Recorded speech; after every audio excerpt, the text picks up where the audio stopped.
Welcome to Gnanaprasunamba astro channel.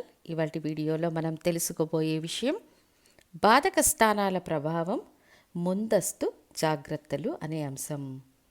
ఒక్కొక్క లగ్నానికి బాధకాధిపతి, బాధక స్థానం అనేది జీవితంలో అడ్డంకులను, సవాళ్లను, సమస్యలను కలిగించే ప్రదేశం. ఈ ప్రతికూలతను నివారించడానికి ఆ గ్రహం యొక్క ఆధిపత్యం, కారకత్వం పట్ల అప్రమత్తంగా వ్యవహరిస్తే చాలు. తద్వారా ఎదురయ్యే పెద్ద పెద్ద కష్టాలను వివేకంతో సులభంగా దాటవచ్చు. అయితే గౌతమ బుద్ధుడు బోధించిన తత్వం ప్రకారం సమస్త దుఃఖాలకు కారణం కోరికలు. అందుకే మనిషి కోరికలు లేకుండా జీవించాలని చెప్పారు. కానీ కోరికలు లేకుండా జీవించడం అసాధ్యం. అయితే బాధక స్థానం, బాధకాధిపతికి సంబంధించిన విషయాలపై ఆశలు పెంచుకోవడం, ఆ స్థానానికి సంబంధించిన విషయాల కోసం ఎంత ప్రాకులాడినా అది తీవ్రమైన బాధలను, అశాంతిని మిగిలిస్తాయి. కాబట్టి ప్రతి ఒక్కరూ తమ లగ్నాన్ని అనుసరించి బాధకాధిపతి యొక్క ఆధిపత్య కారకత్వ విషయాలను పెద్దగా ఆశించకుండా ఉంటే జీవితంలో గొప్ప గొప్ప బాధలు నివారించబడతాయి. ఇక 12 లగ్నాల జాతకులు ఏ బాధక స్థానం విషయాల పట్ల జాగ్రత్త వహించాలో ఇప్పుడు తెలుసుకుందాము. మేష లగ్నానికి శని బాధకాధిపతి, 11వ స్థానాధిపతి. అప్పుడు శని భగవానుని కారకత్వ ఆధిపత్య విషయాలలో ఎల్లప్పుడూ జాగ్రత్తగా ఉండాలి. బాధక స్థానం అనేది 11వ స్థానం, లాభస్థానం. ఒకటి కంటే ఎక్కువ ప్రయోజనాలను ఇచ్చే స్థానం. ఒకటి కంటే ఎక్కువ పనులు చేస్తున్నప్పుడు, అంటే వృత్తి వ్యాపారాలైనా లేదా ఇతర విషయాలైనా సరే, వాటిని జాగ్రత్తగా నివారించడం లేదా దాటి వెళ్ళడం ఉత్తమం. శని యొక్క కారకత్వాలేంటి? ముఖ్యంగా శ్రామికులు, పనివాళ్ళు, మందతనం, స్లోనెస్, భూమి లోపల దొరికే ఖనిజాలను సూచించేది శని భగవానుడే. అప్పుడు శని కారకత్వాలపై 11వ స్థానానికి సంబంధించిన విషయాలలో జాగ్రత్తగా ఉండాలి. అవి మీకు హాని మరియు బాధను కలిగిస్తాయి. ఇక వృషభ లగ్న జాతకులకు కూడా శని భగవానుడే బాధకాధిపతి, 9వ స్థానాధిపతి. సన్నిహితంగా ఉండేవారే బాధకం చేసే స్వభావం కలవారు. స్నేహితులే బాధకం చేసే విధి స్థిర లగ్నాలకు పూర్తిగా వర్తిస్తుంది. స్థిర లగ్నాలకు వెన్నుపోటు పొడిచే స్నేహితులను పొందే అవకాశం ఎక్కువగా ఉంటుంది. కాబట్టి వారు ఆ విషయంలో జాగ్రత్తగా ఉండాలి. ఆ తర్వాత 9వ స్థాన రీతిగా బాధకం ఏర్పడే అవకాశం ఉంటుంది.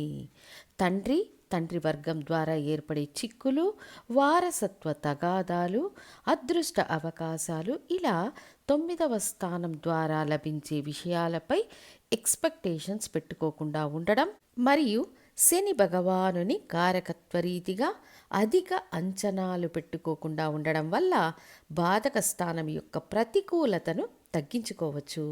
మిథున లగ్నానికి గురువే బాధకాధిపతి. గురువు యొక్క కారకత్వ ఆధిపత్య రీతిగా బాధకం ఏర్పడుతుంది. ధనకారకుడు, పుత్రకారకుడు, బంగారం, పెద్దరికం, ఇవన్నీ గురు భగవానుని కారకత్వాలు. ఇవి ముఖ్యంగా బాధకాన్ని ఏర్పరచుతాయి. తర్వాత 7వ స్థాన విషయాలలో అప్రమత్తత అవసరం. సమాజం, జీవిత భాగస్వామ్య వ్యాపారాలు, ఈ విషయాలలో అప్రమత్తంగా ఉంటే బాధక దోషాల నుండి తప్పించుకోవచ్చు. ఇక కర్కాటక లగ్నానికి బాధకాన్నిచ్చే గ్రహం శుక్రుడు ఒక స్త్రీ గ్రహం కావున స్త్రీల విషయంలో అప్రమత్తంగా ఉండాలి. ముఖ్యంగా పురుషులైతే జీవిత భాగస్వామి విషయంలో జాగ్రత్తగా ఉండాలి. స్త్రీ జాతకులైతే సహ ఉద్యోగులు, స్నేహితురాళ్ళు, బంధువులు అంటే అత్తగారు, ఆడపడుచు, తోటి కోడలు లేదా స్నేహితురాళ్ల విషయంలో జాగ్రత్త అవసరం. 11వ స్థానం బాధక స్థానం కనుక అధిక లాభం పొందాలనే ఉద్దేశ్యంతో వ్యవహరించినప్పుడు వీరికి బాధకం ఏర్పడే అవకాశం ఉంటుంది. సింహ లగ్నానికి బాధకం అనేది 9వ స్థానాధిపతి కుజుడి వల్ల ఏర్పడుతుంది. స్నేహితులే వెన్నుపోటు పొడిచే విధి సింహ లగ్నానికి సర్వ సాధారణం. లగ్నాధిపతి ఉచ్చమయ్యే రాశి మేషరాశి. బాధక స్థానంలో లగ్నాధిపతి ఉచ్చమవుతాడు. ఇది వీళ్లకు మంచిది కాదు. వీళ్ళు స్నేహితులను తలపై పెట్టుకోవడం వల్ల భారీ నష్టాలు వాటిల్లుతాయి. కాబట్టి సింహలగ్నం వారు కుజుడి కారకత్వాలైన సహోదరులు, భూమి, స్నేహితులు, దీనికి సంబంధించిన విషయాలలోనూ మరియు అధికారాన్ని చేజిక్కించుకోవడం, మొరటుతనం, అహంకారం వంటి వాటి వల్ల జీవితంలో భారీ నష్టాలను చవిచూస్తారు. కాబట్టి 9వ స్థానం కుజుడి కారకత్వ విషయాలలో ఎల్లప్పుడూ జాగ్రత్తగా మరియు అప్రమత్తంగా ఉండాలి. కన్యా లగ్నానికి తిరిగి గురువే బాధకాధిపతిగా వస్తాడు. బాధక స్థానం 7వ స్థానమనే మీనం. ఇది కాలపురుష చక్రానికి వ్యయస్థానం.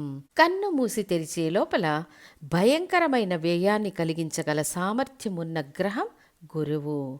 గురు కారకత్వాలైన ధనం, పిల్లలు, జీవిత భాగస్వామి, సొసైటీకి సంబంధించిన విషయాలపై అధిక అంచనాలు పెట్టుకోకుండా నిరాడంబరంగా జీవించడం మంచిది.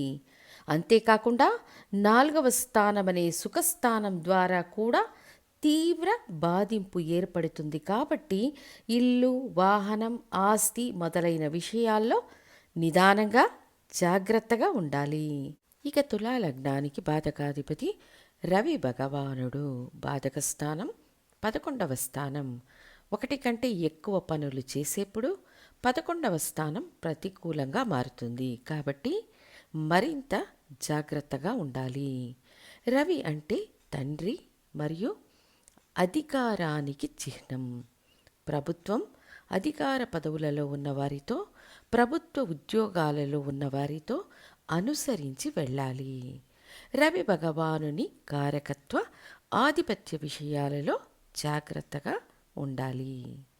వృశ్చిక లగ్నానికి బాధకాధిపతి చంద్రుడు.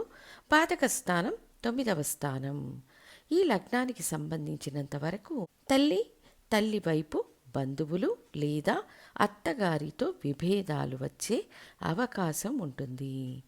మీకంటే పెద్దవారైన స్త్రీలతో అనవసరమైన వాదనలకు దూరంగా ఉండడం వల్ల మనశ్శాంతి లభిస్తుంది. ఇంకా ప్రయాణం మరియు జల ప్రదేశాలకు సంబంధించిన విషయాలలో ముఖ్యంగా చంద్రుని కారకత్వ ఆధిపత్య రీత్యా అప్రమత్తంగా శ్రద్ధ వహించాల్సిన అవసరం ఉంది. ఇక ధనుసు లగ్నానికి బుధుడు బాధకాన్ని ఏర్పరిచే సామర్థ్యం ఉన్న గ్రహం. ధనుసు లగ్నం సహజంగానే సాహస గుణమున్న లగ్నం కావున అజాగ్రత్త వల్ల లేదా విషయాలను తేలికగా తీసుకోవడం వల్ల పొరపాట్లు జరిగి నష్టపోయే అవకాశం ఉంటుంది. బాధక స్థానం 7వ స్థానం కావడం వల్ల స్నేహితులు లేదా వ్యాపార భాగస్వాముల ద్వారా ఇబ్బందులు, ఇతరులను అతిగా నమ్మడం వల్ల మోసపోయే ప్రమాదం ఉంటుంది. నెట్వర్కింగ్ లేదా కొత్త పరిచయాల విషయంలో చాలా జాగ్రత్తగా ఉండాలి. మకర లగ్నానికి కుజుడు బాధకం కలిగించే గ్రహం. 4, 11 స్థానాలకు అధిపతి. చర లగ్నాలకు 11వ స్థానం బాధక స్థానం.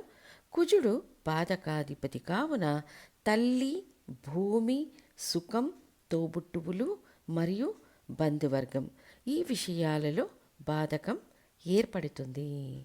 ఇక కుంభ లగ్నానికి శుక్రుడు బాధకాధిపతి. 9వ స్థానం బాధక స్థానం. కర్కాటక లగ్నానికి పేర్కొన్న విధంగానే స్త్రీల ద్వారా అవమానింపబడడం, సమస్యలను ఎదుర్కోవడం, స్నేహితుల వల్ల గొప్ప నష్టాలను ఎదుర్కోవడం, అంతేకాక తండ్రి వర్గం ద్వారా బాధకం ఏర్పడే అవకాశం, ముఖ్యంగా శుక్రుని కారకత్వ ఆధిపత్య విషయాలలో జాగ్రత్తగా ఉండాలి. చివరిగా మీన లగ్నం. ఈ లగ్నానికి బాధకాధిపత్యం తిరిగి బుధుడే తీసుకుంటాడు. కాలపురుష చక్రం ప్రకారం 6వ స్థానానికి అధిపతి అయిన బుధుడు అక్కడే స్వంత రాశి, ఉచ్చస్థానం, మూల త్రికోణ బలాన్ని పొందడం వల్ల అప్పుల విషయంలో, జీవిత భాగస్వామి విషయంలో, సొసైటీకి సంబంధించిన విషయాలలో మరియు వ్రాసే పనులు, డాక్యుమెంట్లు, రిజిస్ట్రేషన్ శాఖకు సంబంధించిన వ్యవహారాల్లో చాలా జాగ్రత్తగా ఉండాలి. సో బుధుడి కారకత్వ ఆధిపత్య విషయాలలో మీన లగ్నం వారు చాలా జాగ్రత్తగా ఉండాలని తెలియజేస్తూ మళ్ళీ ఇంకొక ఇంట్రెస్టింగ్ వీడియోతో మీ ముందుంటాను. ధన్యవాదాలు.